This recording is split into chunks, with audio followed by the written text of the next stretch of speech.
And now it's my pleasure to introduce today's presenter, Mark Stiving. Mark is chief pricing educator at Impact Pricing and has over 25 years of pricing coaching and leadership experience, helping companies focus on the value they deliver to their customers. He is also author of Selling Value, How to Win More Deals at Higher Prices, which we'll be raffling off at the end of today's webinar. So for that, Mark, welcome. I will make you presenter.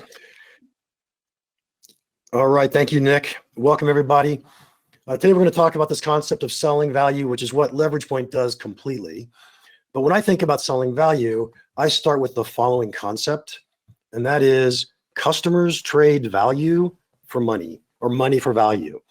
If you think about anything you've ever bought, you only ever bought it because you thought you were getting more value than it was costing you in money.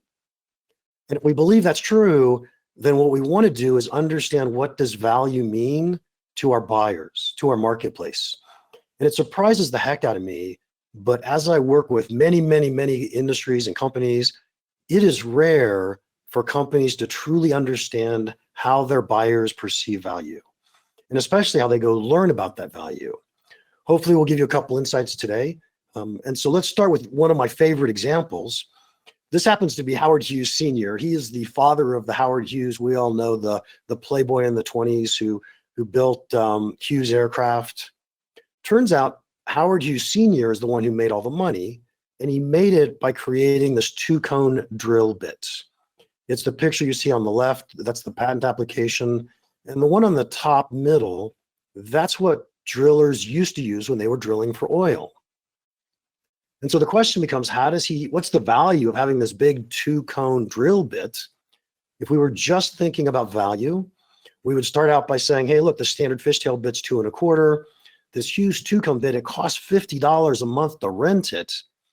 And a pair of those cones, those tooth-like things, are $45 a pair. That's pretty expensive. Is it worth it though? Well, it turns out, and you're going to see in this case study we're going to do, that they use about one of these fishtail bits per foot to get through rock. So you could say it costs about $2.25 a foot in bits. For the Hughes two-cone bit, it took them 3 sets to get through 72 feet of rock. So we do the math, that comes out to about $2.57 a foot. Well, is that worth it? That's more expensive. Why would anybody want to use a Hughes two-cone bit? Because it looks like it costs more to me, at least. And that brings us to a Forrester quote. You've probably heard this quote or something like it. And that is 62% of vendor salespeople are knowledgeable about their company and their products, meaning I understand my drill bit really well, but only 22% understand buyers' business issues and where they can help. And this is the real key to selling value, is do we understand the business of our buyers so that we can help them know how much value they're going to get from our product. So when we look at this drill bit one more time, the case study, by the way, this is the American Society of Mechanical Engineers. You can find this whole case study online. But the house #1 well of the Producers Oil Company in Humble, Texas, struck rock at a depth of 1,819 feet, after which the fishtail bit bored 38 feet in 19 days, an average of 2 feet per day. The cone bit was then substituted and bored 72 feet in 6 days, or 12 feet per day, a 6-fold increase in performance. So what does that really mean to the business of drilling? It means that when we're drilling at the rate of 2 feet per day, we're also paying for men, for drillers, for men at night, for night drillers, for steam and water. So we take a look at the total cost per foot, and it comes out to about $25 for the old way, the standard fishtail bit. And with the Hughes two-cone bit, it comes out to $6.38. Now that makes a lot of sense. Now you see why people are going with the Hughes two-cone bit. I like to use something called a value table to document this value. If we've taken the time as a company to learn how much value a type of customer, a specific customer is going to learn from get from my product, wouldn't it be great if we could find a way to document it so that we can then communicate that in the future to other potential buyers? I use something called a value table And you'll find this is pretty similar to what Leverage Point is doing. And I have 4 columns in my value table. There's a solution, a problem, a result, and a value. In this case, we know the solution we're using is this HUGHES 2-cone drill bit, but what problem does it solve? The problem, when I put this in my customer's words, it takes us a long time to drill through rock with our current equipment. Okay, great. What measurable result might I expect to get if I use your solution to solve my problem? So we think you can drill through rock in about 1/6 the amount of time. Okay, what's the value of that to my customer? And this is where we learn to use business acumen to say, when I understand my customer's business, I can decide or help them figure out what that value really is. So here, an average project takes 60 days through rock. The HUGHES drill would take only 10. Each day of drilling costs $45, which counts labor, driller, steam, and water. So 50 fewer days saves $2,250. Now that's a lot of value. All we're doing with the value table right now is documenting where we think value exists in our customers and our market, because we want to find a way to communicate this or sell this to our customers. So how do we communicate this value to our buyers? Well, first, we have to understand how our buyers are learning about value. Our buyers make 2 different purchase decisions almost always, but not always, but almost always when they're making a purchase, they make 2 different decisions. The first decision is, will I? And then they go on to make a which one decision. So imagine for a second that you don't play the guitar, you don't really have a strong desire to play the guitar, and your spouse nudges you this morning and says, honey, would you please serenade me on a guitar and sing me a love song? You're thinking, oh, man, I have to do that for my hun. And so, yeah, I'm going to go buy a guitar.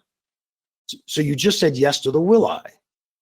Once you said yes to the will I, then you go to the guitar store, and now you're shopping in a whole bunch of different guitars. You're saying which one makes sense, which one fits me, which one's in my price range, how do they sound? And then you're making a which one decision.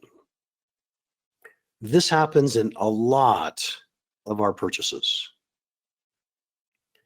In another example, I'm going to assume that you're not in the market for a new car today. I mean, maybe you are, but I'll assume that you're not. But if you were, you're probably going to choose between, what do we have up here? We have a Mercedes, we have a Lexus, we have a Porsche. You're probably going to choose between one of those 3 cars if you're going to buy a new car today.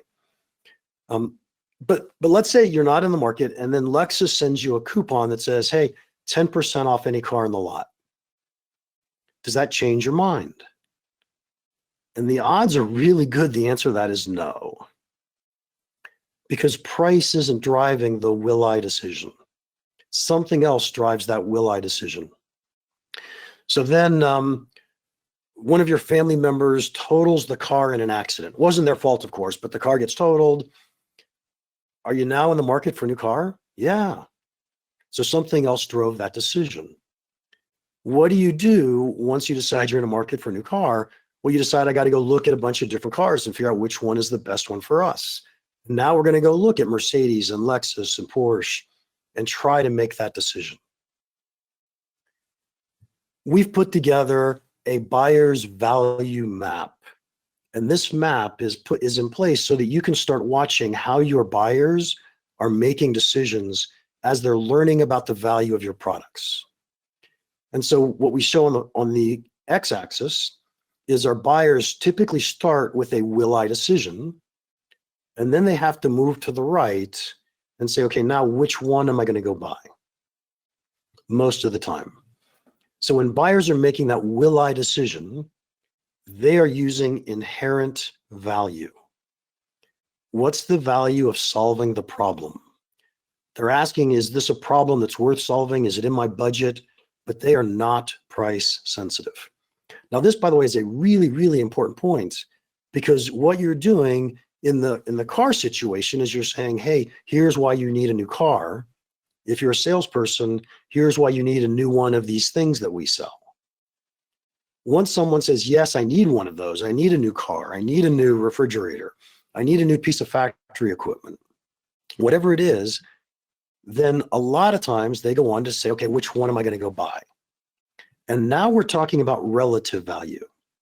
What's the value of the differences? What's different between your product and your competitor's product, and how much value do I get out of those differences? Here, our buyers are looking for the best bang for the buck, and this is where price becomes really important to them. They're focused a lot on, am I making the right decision? Is this one really worth more than the less expensive one? So that's the first trip that our buyers are going to make, is they're going to go, will I? And then most likely over to the which one decision. Let's jump into a Gartner quote to lead us to the next axis. 57% of the purchase decision is complete before a customer even calls a supplier. Now, I don't know that I agree with 57%. I don't know how they came up with that number. That seems ridiculous. But we could probably all agree that buyers are on the internet doing a bunch of research, trying to figure out the best solutions they can before they ever call us. People don't want to talk to salespeople. They don't want to be convinced. They don't want to be cajoled. They want to see if they can find and figure out the answer without someone else giving them biased information. And so what we're looking at in our value map is buyers start typically by trying to do it on their own. They don't have anybody helping them. And then eventually they say, okay, now I need some help. Then they go get involved with your company, your salespeople, trying to understand what's going to happen. So this is the map. And on this map, our buyers have different journeys to making a purchase. Almost all purchases start in the top left-hand box.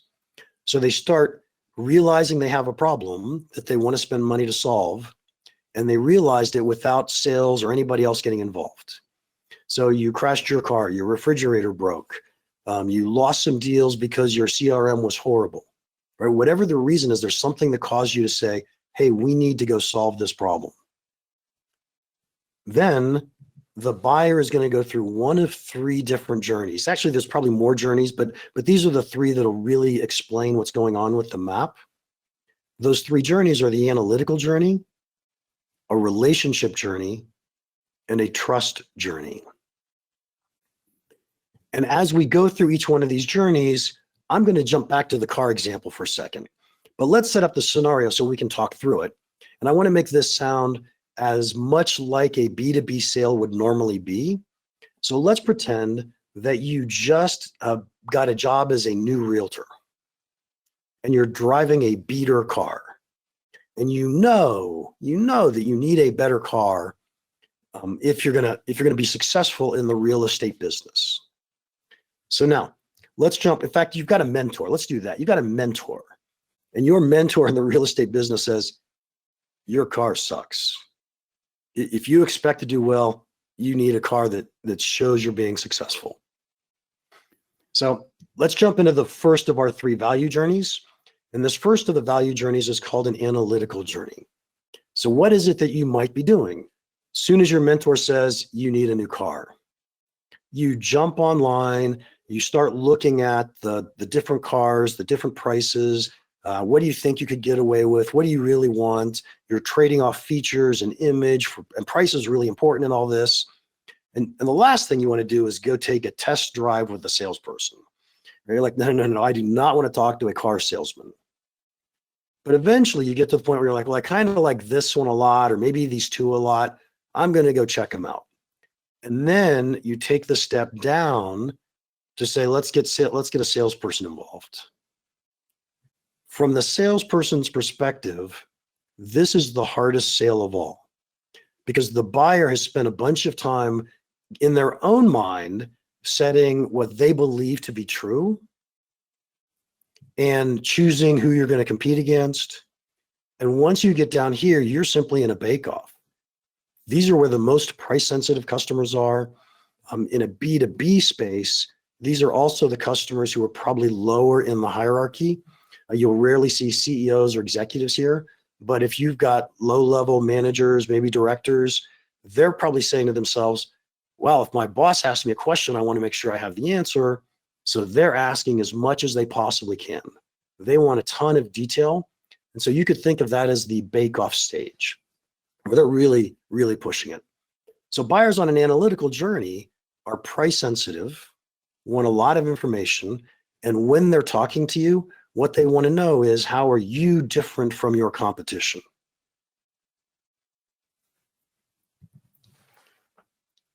Let's have a different journey now.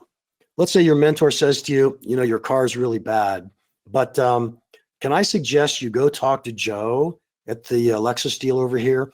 Joe's fixed me up several times, really good guy. Go talk to Joe. He'll help you out. So you don't go online to start figuring out which car do you want. You go talk to Joe at the Lexus dealer. And you're at this first elbow of the relationship journey, and you're still trying to make the decision, am I going to buy a new car or not? Now, if Joe was good, what Joe would realize is that you're trying to say, should I buy a new car? And he should be talking to you about, what's the value to a realtor having a really nice car versus a beater car?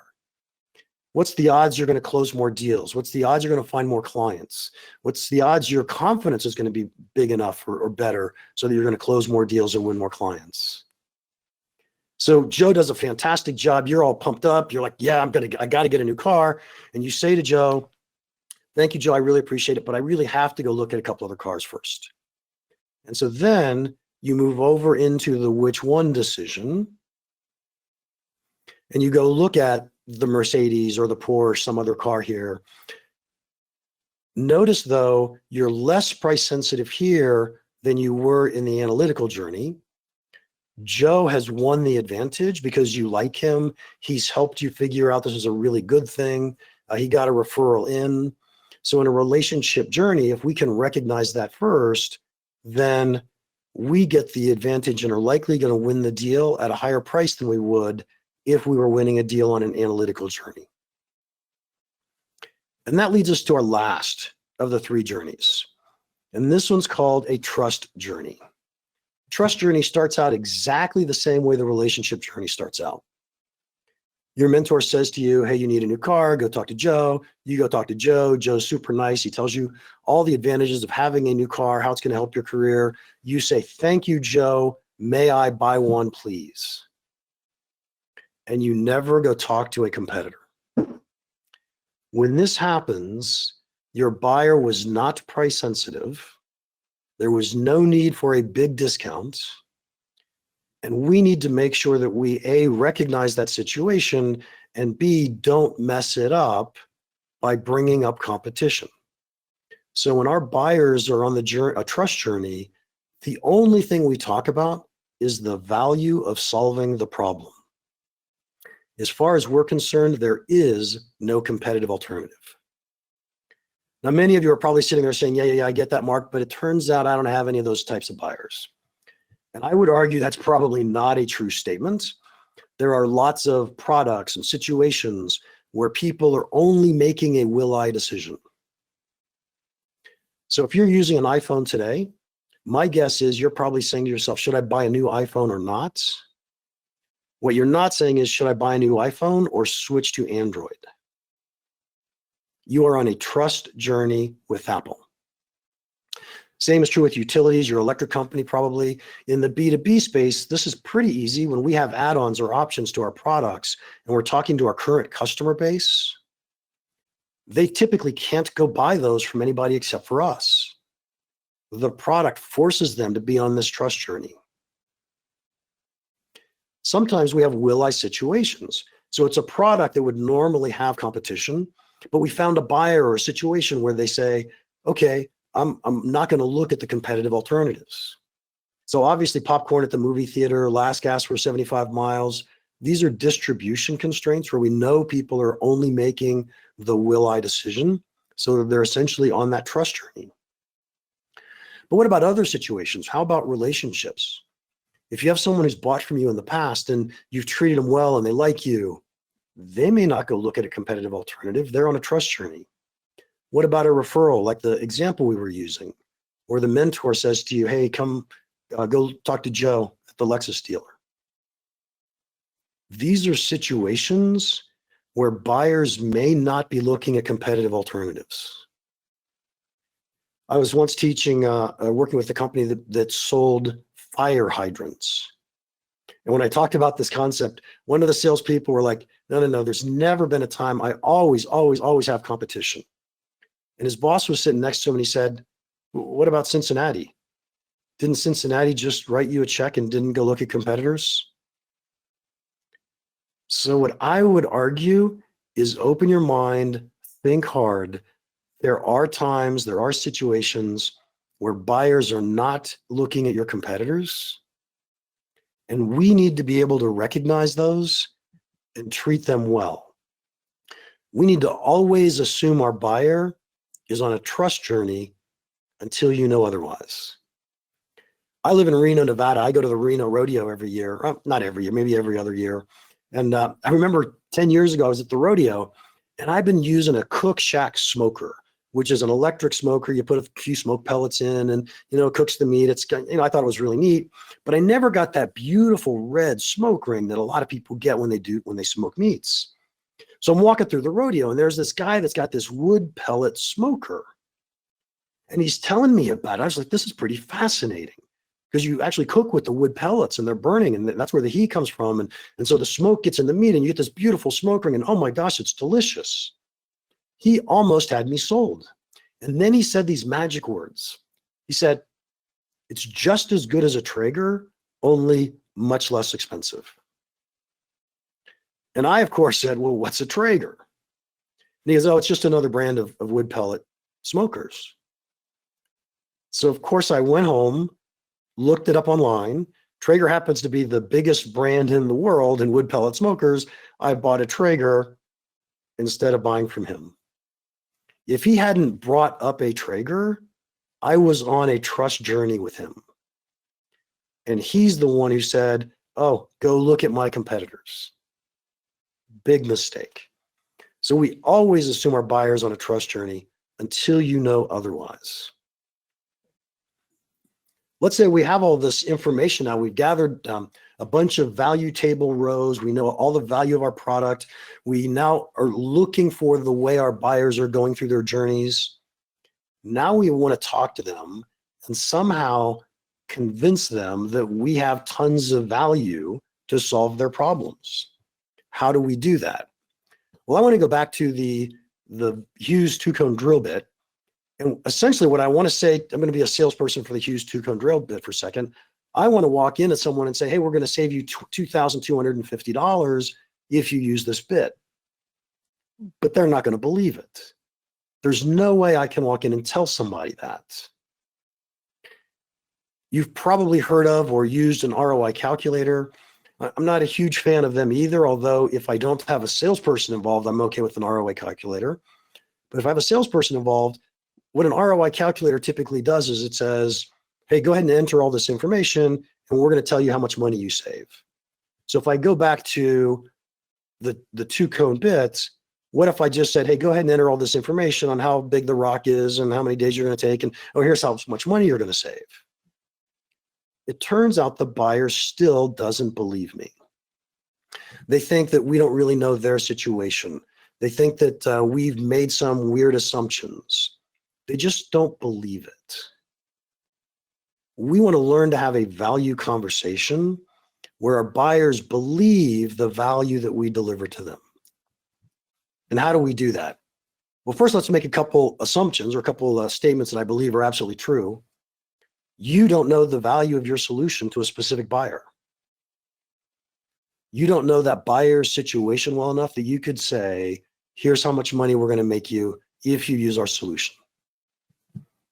On the other hand, the buyer doesn't know the value of your solution.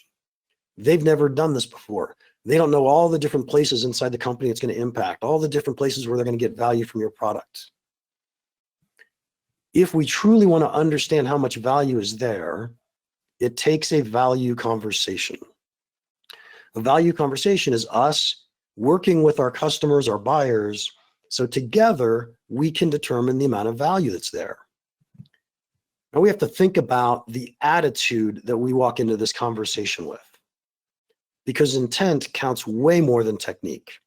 Value conversations may not be super easy, especially in the beginning, but the key is if you walk in thinking you're trying to push a product or meet a quota, you want to look smart, or you're trying to trick your client into thinking there's more value than there really is, this conversation is not going to go well.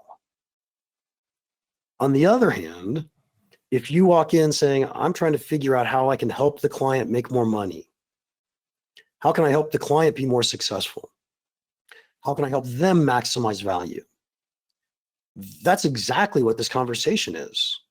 In the act of me helping my client learn about value, I'm also learning about the value for them, but we're doing it together. When you have a value conversation, it demonstrates that you truly care about their results. And when you can care about their results, when they believe you care about their results, you have the competitive advantage just from that aspect alone. So let's say you decide, yeah, I'm going to go do a value conversation. How do I do that? It's a long process. I can't go into the whole detail, but let me give you the 3 basic steps that you're going to do for value conversation. Step number 1 is you're going to collect problems and results. If you remember the value table I showed you, we had the solution, the problem, the result, and then the value. So we're trying to collect problems and results from our clients, from our buyers. Ask questions like, why do you think you need this? What do you think you might accomplish? What are you trying to get accomplished? Listen. Don't think you know the answer, because whatever they say is what we have to play off of, not what you want them to say. So let them say it. Please don't formulate a response. This has got to be the hardest thing in the world. Someone says, I have this problem, and you know you have the solution. Don't pitch the solution. What we're trying to do is gather as many problems and results as we possibly can. Certainly okay to say, yeah, we could solve that problem, but let's gather some more. Let's see what else we want to get accomplished first, and then we'll come back and touch these other ones. Find as many as possible. This can go on over time. It doesn't have to be a single conversation. It could be a single conversation, but it doesn't have to be. Over time, you're going to learn more problems that your buyer has. Great, document them, write them down. Step 2 is the easy step. Which of these is most important to you? So let the buyer prioritize them. We're going to do the next step on the most important one, and then the next most important one, and then the next most important one. And pretty soon we'll get to enough value that you don't have to go farther down the list. But let's start with which of these is most important to you. And the last step is we've got to put a dollar value on each one of these problems and results. So to do that, we're going to ask 4 different questions. Question number 1, how do you measure it? So I have a problem. We have too much turnover. What's the result? I think you're likely to get 2% less turnover. How do you measure it? We measure that in number of people that leave us per year. Got it. We know how people measure it. If we go back to the HUGHES drill bits, how do you measure it? We measure it in feet per day. Okay, great. What is it now? Well, in the HUGHES 2-bit, we saw that it was 2 feet per day. In our turnover example, maybe we say we lose 37 people a year. Awesome. What do you want it to be? For the HUGHES drill bit example, maybe we say, well, I think we should be able to get that to 10 feet per day. Great. In the turnover example, but can we cut that down to 20 people per year? Okay, got it. So we've got a starting point. We have an ending point. What's the value of the difference? And this is where your business acumen has to come into play. You need to know the customer's business well enough that you can help them get through this. But here is the most important point of all of them. Make the client do the math. You don't get to do the math. If they do the math, they're going to believe the numbers. If you do the math, they're going to treat it like an ROI calculator and not really believe it. So your job is to guide the client through making these decisions, through seeing the value. And once you've done this and you've added up all the totals, what you've done is you've helped the client figure out the R of ROI. And by the way, you've done this for yourself as well, because when you know the R of the ROI, you know that you're giving them a 10x return, a 20x return. You know that you don't need to discount dramatically to win this deal. And it gives you the selling confidence to go win more deals at higher prices. All right. That only took me 31 minutes, Nick. Sorry about that. No Just for problem. everybody's sake, I have three books out there. The one that's on the right, Selling Value, is the book that this content was pulled from. At least the concepts for this content are pulled from. And I'm going to hand it back to you, Nick. Sure thing. And for those of you who haven't read Selling Value, we are raffling a copy for those taking the exit survey. So make sure to do so upon leaving today's webinar. And a big thanks to Mark for sharing his insights. As we mentioned before, we've had a few questions come in during the webinar. Still plenty of time to enter them. In the right hand, go to webinar panel, and you'll be entered into the raffle to win a copy of Selling Value. Mark touched upon this a lot, but the importance of engaging high quality value conversation and taking the customer through the math to help collaborate and eventually build a business case. Now, Leverage Point's platform is one way to help you do that. So I'd like to bring on my colleague, Brian Hannon, to give a brief demonstration of how Leverage Point value stories can help B2B companies engage in these powerful value conversations. So Brian, I'm passing it to you.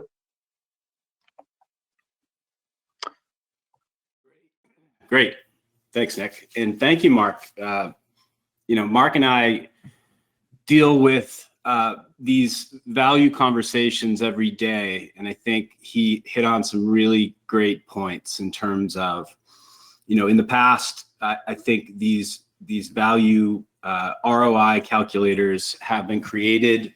I think there's a question of how often they're actually used, but he hit on the reasons why they traditionally haven't been very successful. And it's really around the customer engaging with the value story and making it their own along with the salesperson. So it really has to be a two-way conversation. The conversation is a one-way salesperson to the customer. They'll politely accept what you're saying, but then they'll move on and probably not utilize any of the results of that conversation. So as one of our goals as Leverage Point is to help our customers have consistent, useful value conversations. And so what we do is design value stories around the customer's offering.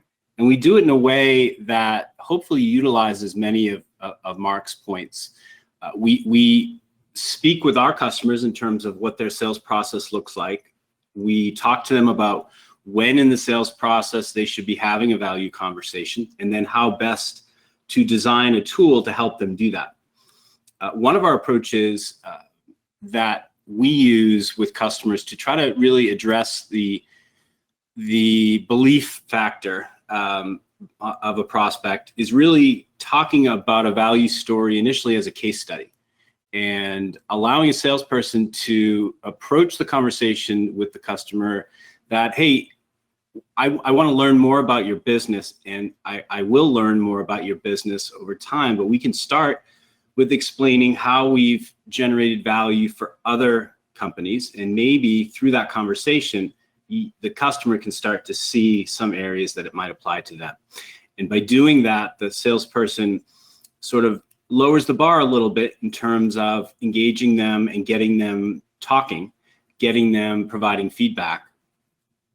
And that's really a good way, because once they start to provide feedback, then you're really on your way to a useful outcome. So what you're seeing here on the screen, hopefully, is a sample value story that we show sometimes. It's a fictitious company called Dean Chemicals. And again, our approach here is typically talking about this as a case study of how we've helped other companies. But hopefully, because this is a digital and interactive tool, it allows the customer to see our math and we can walk through it methodically, and then also, of course, make changes or for example, remove parts of the value story that don't seem to apply to them. So here we're able to, as we're speaking with a company, let's say we're speaking with BMW today, we can explain to BMW that this data comes from maybe a combination of our other customers, not any specific customer, because maybe the data from other customers is sensitive, so we don't want to be giving away any sensitive information, but it can be a combination of other customers, or it can just be an anonymous customer. But they can see, as we start to apply some of the data to their particular situation, they can see how the value changes. And they have an opportunity to participate in the case study that we're creating or we're sharing with them. And really what we're trying to do in this conversation is turn this case study into a business case to hand to them for why this particular decision is going to be beneficial for them. And certainly if we have a champion in the conversation with us, eventually they're going to have to go and sell this idea or sell this solution to decision makers on their end. And so the more they engage in this type of conversation, the more we explain to them how we came up with the math and offer to change it based on their feedback, or certainly change the inputs based on their feedback, the assumptions. The more we're able to do that, then the better off we are. There's a quick example of a customer recently who was in a competitive situation. Each of the vendors, and there was 3 others, had about 30 minutes to speak. And they went into the customer, and rather than focusing on product, they decided to do something different. They used a leverage point value story and talked to the customer mostly about the value of their solution. And what ended up happening is the customer kept them for 2 hours total, whereas everyone else had 30 minutes, because the customer really had never engaged in this type of a conversation before. And that's the type of thing that you see when you shift to more of a value conversation, even if you're focusing on price or not focusing on price.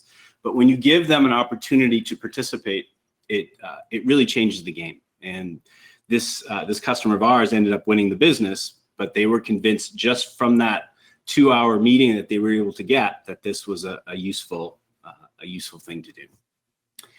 So I haven't focused too much on the value story here, but we're happy to go into other examples with you folks at any point. So feel free to reach out to us after this session, and we can set up a demo.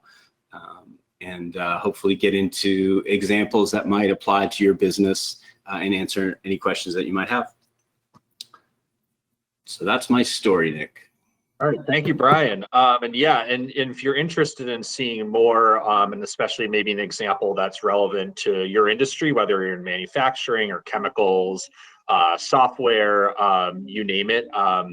If you're a B2B customer, reach out to us. You can also indicate in the survey upon leaving the webinar that you'd like to schedule a demo, and we can be in touch. So we'll make it nice and easy for you.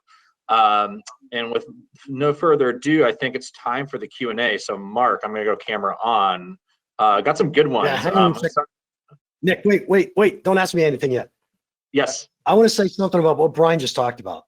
There were several things in there that I loved, but one of the things that I dearly adored was that the client kept them there for 2 hours because they were the only ones talking about value. And I think that is such a true statement, is that most salespeople go in and want to talk about their features. I like to use the words show up and throw up, right? Let me give you the pitch. But once you start talking about value and what it means to your buyer, you could be the only person doing that. They may not have thought through all those points. And so you become a trusted advisor, not a salesperson. So I love that. That was awesome. Thank you, Brian. Thank you. Yeah, and I think we when we work with customers, we often hear that these are habits that some of the most effective salespeople have. But by using a platform or engaging in a value selling process, you're up-leveling, the average sales rep and the rest of your company, and supporting these type of conversations across your organization. So the importance of these value conversations, I don't think any of us can understate.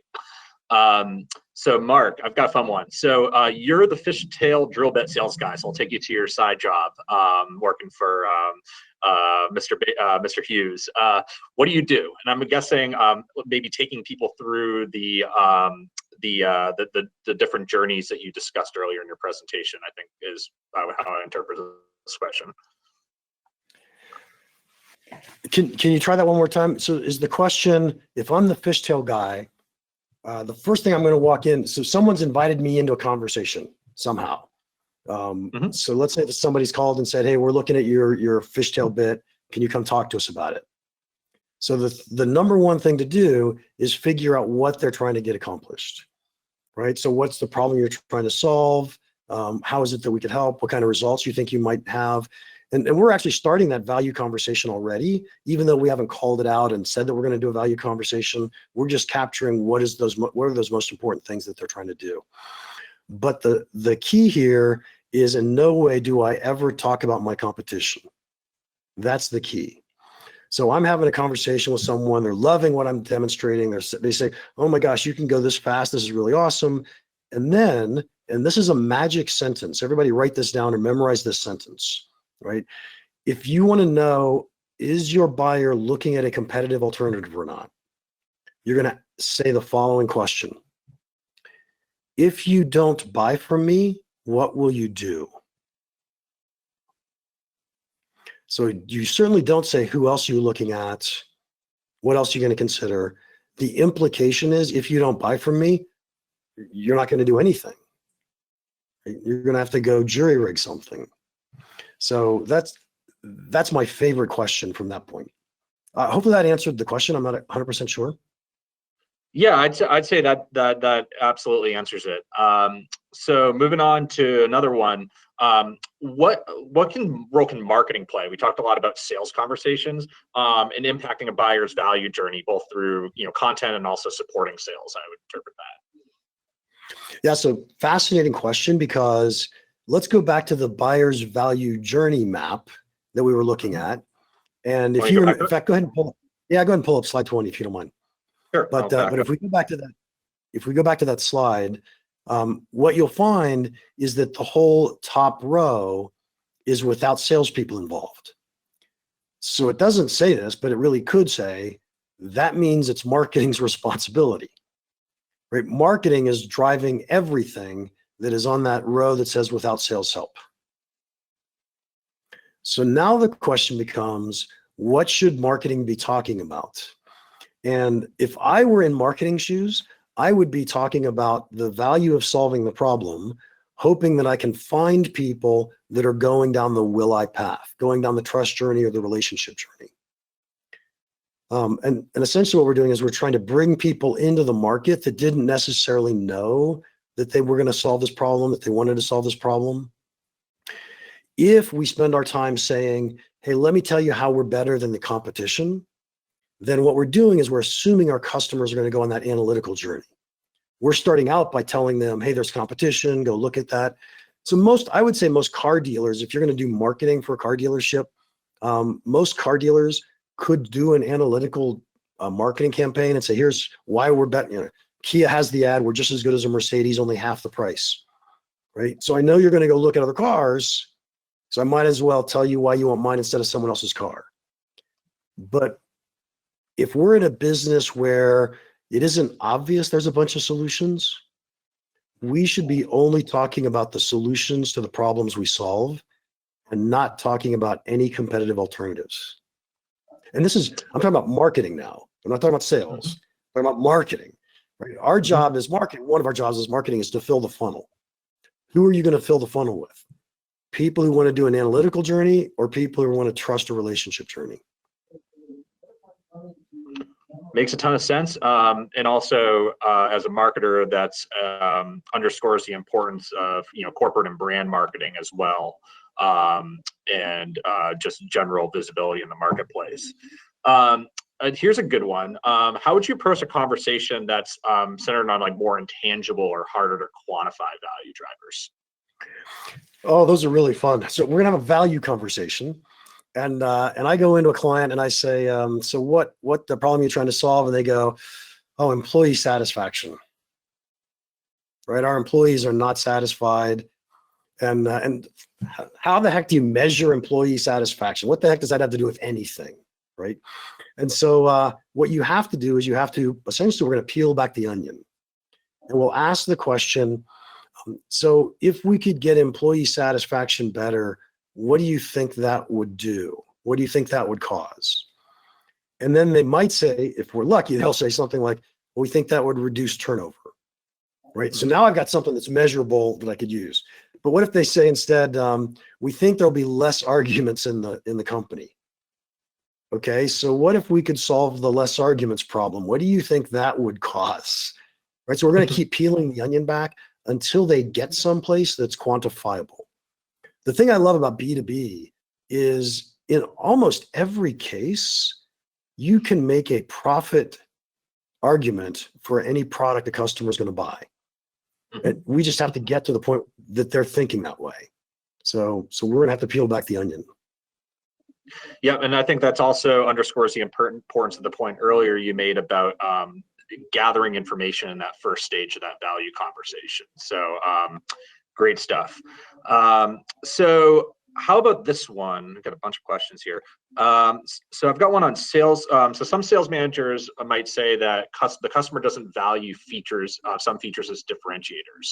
Do you have suggestions on how to address such challenges? So some customers don't value some features as differentiators. The question becomes that's either a true statement or it's not a true statement, right? Now the question becomes, is it true or not? If you're talking to procurement, I can guarantee you they're saying those words to you, and it's probably not true.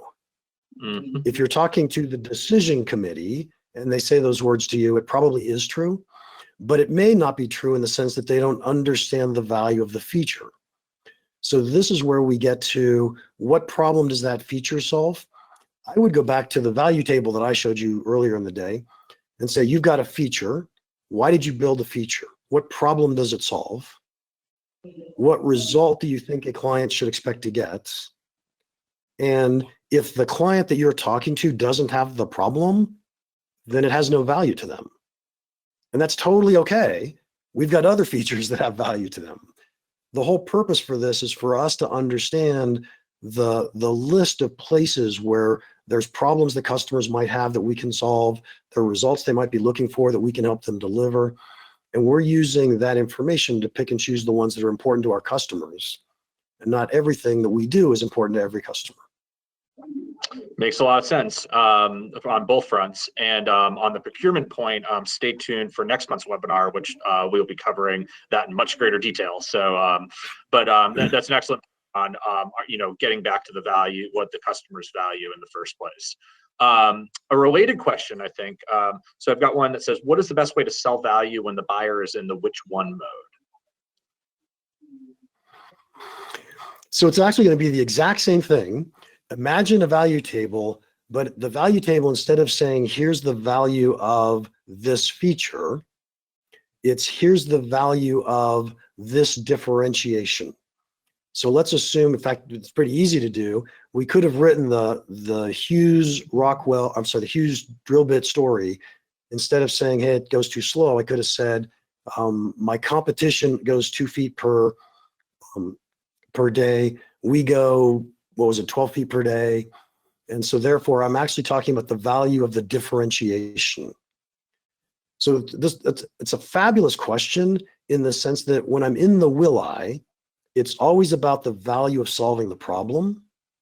When I'm in the which one, it's about the value of the problems I solve that my competitors don't solve. Hmm. It's about the value of the problems that I solve better than my competitors solve. So it's still value and it's still business acumen, but we need to understand where we are relative to the competition and why that's important to our customer. Right, and quantifying that differentiation value becomes key there. Great. So, so I've got one on what are some, in working with different sales organizations, what are some common areas of improvement, like your average sales rep could make in terms of facilitating a better buyer journey?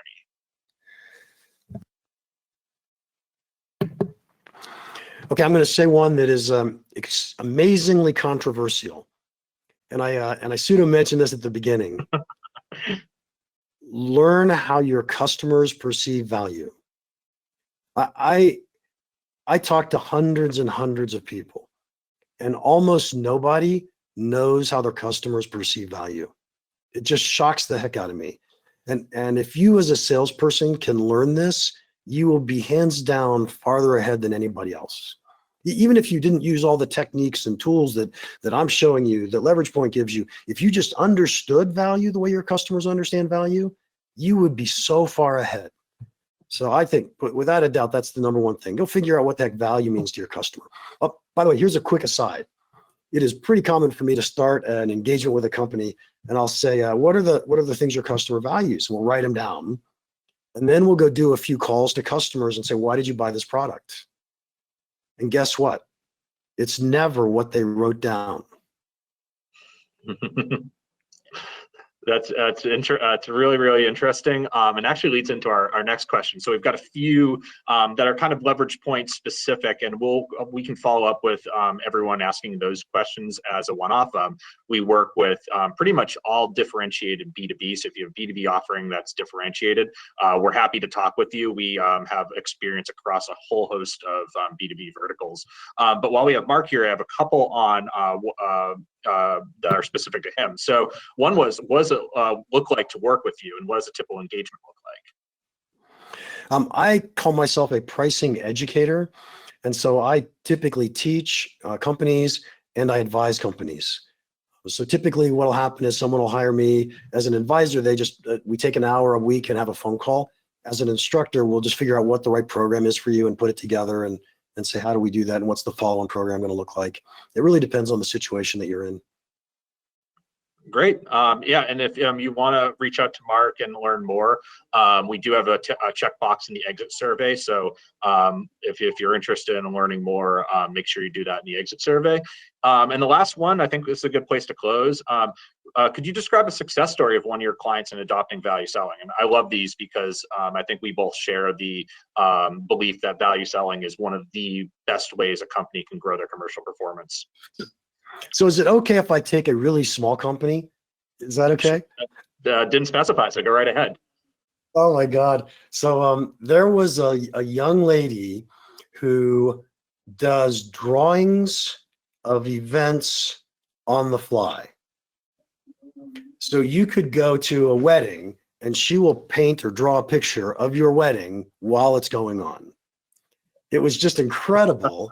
And so we were talking about what's the value to the buyer and where they're going to go get a competitive alternative, because no one else does. I don't know anyone else who does this. And so we just started talking about the value to the clients and who our clients are going to be. And we realized that they would pay a ton more. And she recently sent me a note that said, you doubled my income last year. So I just like, oh, that's a great note. And I know you've worked with companies large and small, but as someone who recently just went through this process and saw the differential value that a really high quality photographer could make, that I relate strongly to that. So I think that's a good place to leave it for today. So major thanks to Mark for joining us today. I loved today's presentation, and we're looking forward to next month's as well. So we're going to be joined again by Todd Snellgrove, and as I mentioned before, we're going to be talking about how a chief procurement officer or procurement organizations writ large perceive value. I think we're probably going to get into what they say versus what they mean, and really how to get procurement organizations to understand and pay, most importantly, for the value for your solution. So if you're in sales or support sales, this is definitely an important one to register for, and you can do so in the exit survey. So with that, that's it for us today. So a big thanks to Mark for sharing his insights, Brian for sharing a brief demo of Leverage Point, and from all of us here at Leverage Point, have a great rest of your summer, and we look forward to seeing you in early September. Bye-bye. Thanks, Nick.